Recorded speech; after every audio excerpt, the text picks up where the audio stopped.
Betul Maqdis, Jerusalem, वही शहर जहां अंबिया की सदाएं गूंजी थीं, जहां सजदों की खुशबू थी और जहां अब रोमन झंडे लहराते थे। बनी इजराइल का शहर, लेकिन हुक्म रोमन एम्पायर का चलता था। तुम्हें रूम की गुलामी कबूल करनी होगी, यह फैसला हतमी है। गलियों में रोमन सिपाही, जुल्म आम था, इंसाफ महंगा और हक बोलना जुर्म।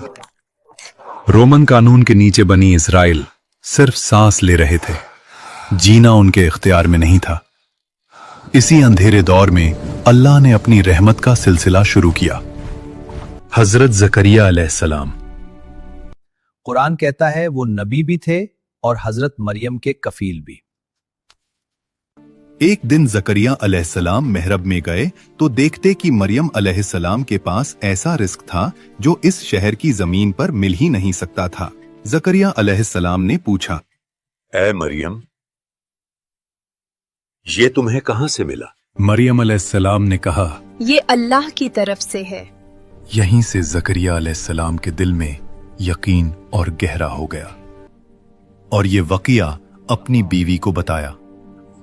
फिर उन्होंने दुआ मांगी और अल्लाह ने बुढ़ापे में हजरत यहया अलैहिस्सलाम अता कर दिए। कुरान कहता है यहया अलैहिस्सलाम बचपन ही से हिकमत और तकवे का निशान थे। और दूसरी तरफ अल्लाह ने वो कर दिखाया जो अकल से बाहर था।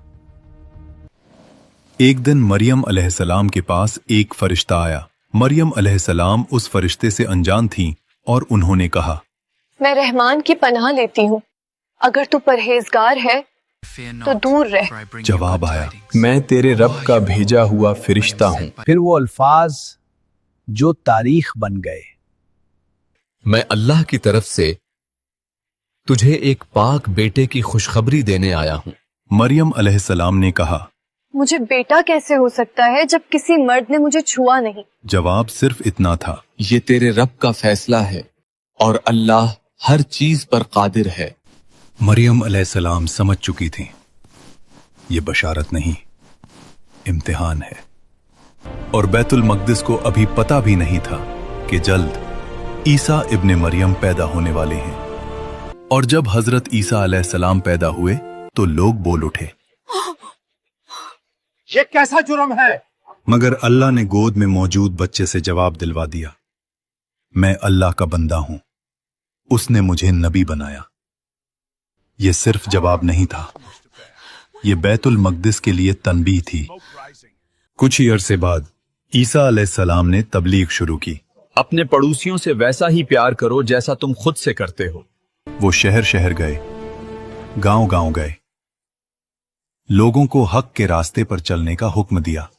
अल्लाह एक है और तुम उसी के बंदे हो और सिर्फ उसी की इबादत करो।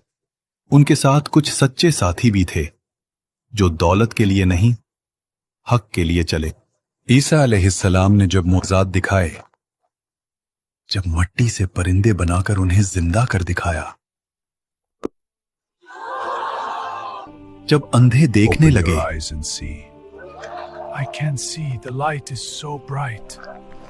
जब मुर्दे जिंदा हुए तो आम लोग अल्लाह के रास्ते की तरफ झुकने लगे। अब शिकार मिलना तो नामुमकिन हो गया है।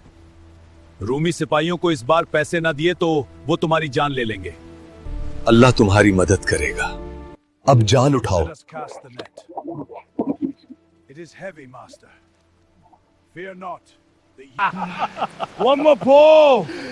ये कैसे हो सकता है? आप कौन हैं? मेरे साथ चलो, तुम्हें पता चल जाएगा। ये वो वक्त था जब लोगों को राहत मिल गई कि अल्लाह ने अपने नबी को उनकी रहनुमाई के लिए भेज दिया है। और यहीं से सरदारों के दिल और सख्त हो गए। उन्होंने कहा, या ये पहले ही लोगों को हमसे अलग कर रहा है और अब ये ईसा के मोजिजात लोगों को और ज्यादा गुमराह कर रहे हैं। हमारी रियासत खतरे में है।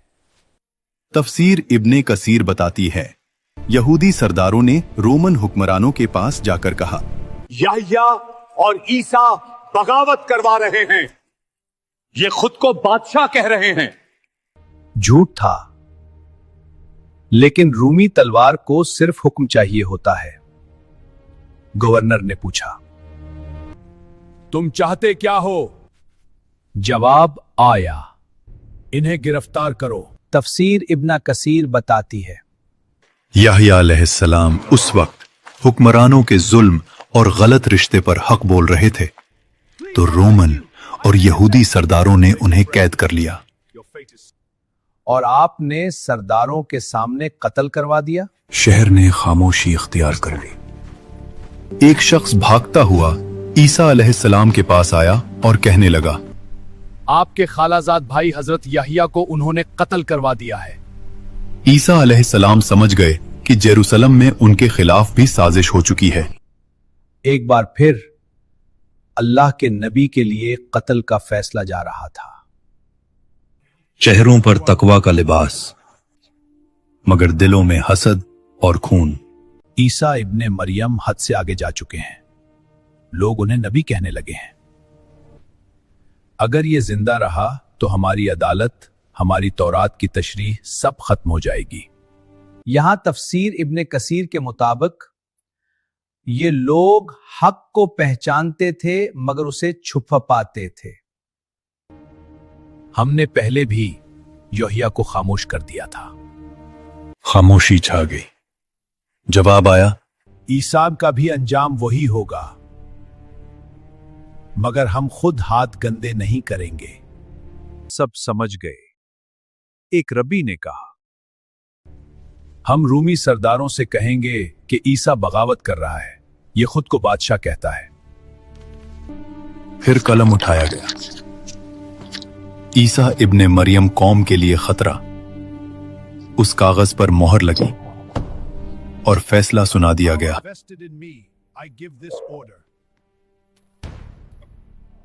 कत्ल। इस अदालत में न इंसाफ था न रहमत, सिर्फ डर और कुर्सी बचाने की भूख। और कुरान की ये बात गूंजती है, वो नबी को नाहक कत्ल करते रहे। इस रात बैतुल मुक़द्दस की अदालत से सिर्फ एक बल नहीं निकला, एक और नबी के खून का रास्ता लख दिया गया।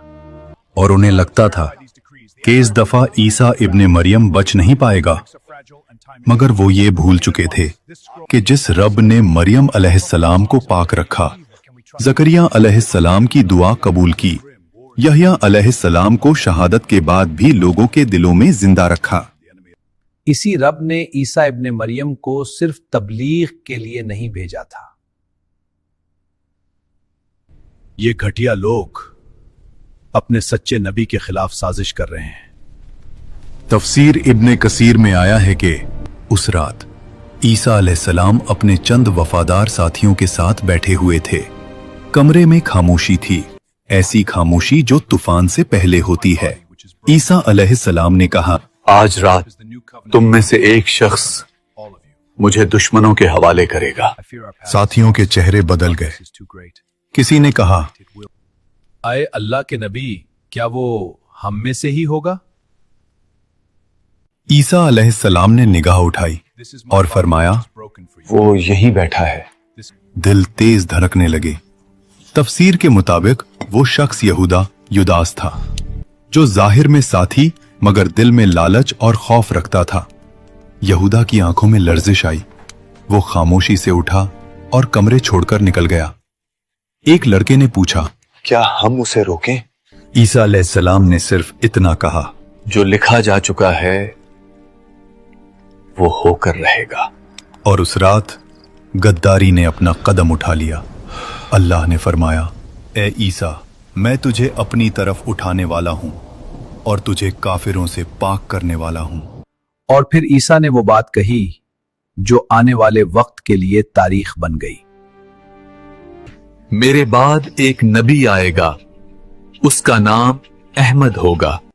ये वही बात है जो कुरान ने खुद बयान की और इसका जिक्र बाइबल में भी है। वो आखिरी होगा। वो तुम्हें मेरी बातें भी बताएगा और जो तुम भूल गए उसे भी पूरा करे। क्या लोग उसे मान लेंगे? कुछ मानेंगे, कुछ इनकार करेंगे। और साथ ही समझ गए, ये सिर्फ बशारत नहीं थी, یہ تاریخ کا اگلا باب تھا۔ बाहर निकलो, आज कोई नहीं बचेगा। अचानक बाहर से आवाज आई। साथी घबरा गए। ईसा अलैहिस्सलाम ने अपने साथियों से कहा, तुम सब यहाँ से चले जाओ और डरना नहीं, क्योंकि अल्लाह मुझे इन जालिमों से बचा लेगा। कमरे में खामोशी आज तुम्हारा जादू नहीं चलेगा, दरवाजा तोड़ दो। और फिर वक्त रुक गया। ईसा अलैहिस्सलाम के गिर्द नूर छा गया। जमीन उनसे अलग होने लगी। आसमान के दरवाजे खुल गए और ईसा इब्ने मरियम जिंदा उठाए गए। यहूदी समझ ही न पाए कि जिसे वो पकड़ने आए थे वो तो उनके हाथ से निकल चुका था। कुरान बिल्कुल वाज़े कहता है, न उन्होंने ईसा को कत्ल किया, न सोली दी, बल्कि उन पर शुबा डाल दिया गया। तो आखिर सवाल ये है कि ईसा इब्ने मरियम की जगह वो शख्स कौन था जिसे सलीब दी गई। इस शुबा के बारे में दो मशहूर रिवायत मिलती हैं। एक रिवायत के मुताबिक ईसा अलैहिस्सलाम को धोखा देने वाले गद्दार की शक्ल ईसा अलैहिस्सलाम जैसी बना दी गई और वही पकड़ा गया। दूसरी रिवायत, ईसा अलैहिस्सलाम के एक वफादार साथी ने कुर्बानी दी, उसकी शक्ल बदली गई और उसे गिरफ्तार कर लिया गया। कुरान किसी एक का नाम वाज़ेह नहीं करता, सिर्फ इतना बताता है कि ईसा अलैहिस्सलाम कत्ल नहीं हुए बल्कि जिंदा उठा लिए गए। यहूदी रब्बी और रोमन सिपाही गुमराही में रहे और उस आदमी को जंजीरों में जकड़कर लोगों के सामने घसीटते रहे और सूली पर चढ़ा दिया। वक्त गुजरता गया और बैतुल मक़दिस का वो राज बल्कि तारीख का सबक बन गया। ये वाक़या अभी खत्म नहीं हुआ। ईसा इब्ने मरियम वापस आएंगे जब दज्जाल का फितना उठेगा।